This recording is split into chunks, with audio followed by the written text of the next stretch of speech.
মুখরোচক খাবার খেতে কার না ভালো লাগে। ছোট বড় সকলের কাছে খাবার প্রিয়। যারা ভীষণ ভালোবাসে খাবার খেতে, আমার মতো যারা ভোজন রসিক আছো তারা যে কোনো খাবার খেতেই লুটে পুটে পড়ে। সেরকমই আমি তো ভীষণ ভালোবাসি, বিশেষ করে মিষ্টি জাতীয় কিছু।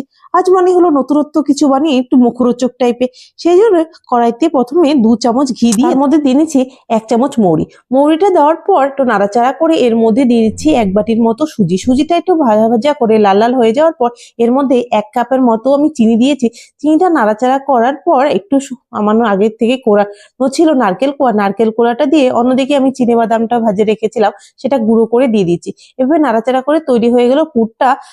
আর অন্যদিকে আমি ময়দার ডোটা আগেই তৈরি করে রেখেছিলাম। ময়দার ডোটা ছোট ছোট লেচির মতো বানিয়ে নিয়েছি। এখন আমি এটা বেলে পুর ঢুকাতে অসুবিধা হচ্ছিল, সেজন্য আমার শাশুড়ি মাকে বলার পর শাশুড়ি মা কি সুন্দর ছোট ছোট করে সুন্দর করে পুর ঢুকিয়ে দিল। আমি তেল দিয়ে গরম গরম ভেজে নিয়ে এলাম। তৈরি আমার তোপা। তোমাদের গ্রাম বাংলা এটাকে কি বলে অবশ্যই কমেন্ট করে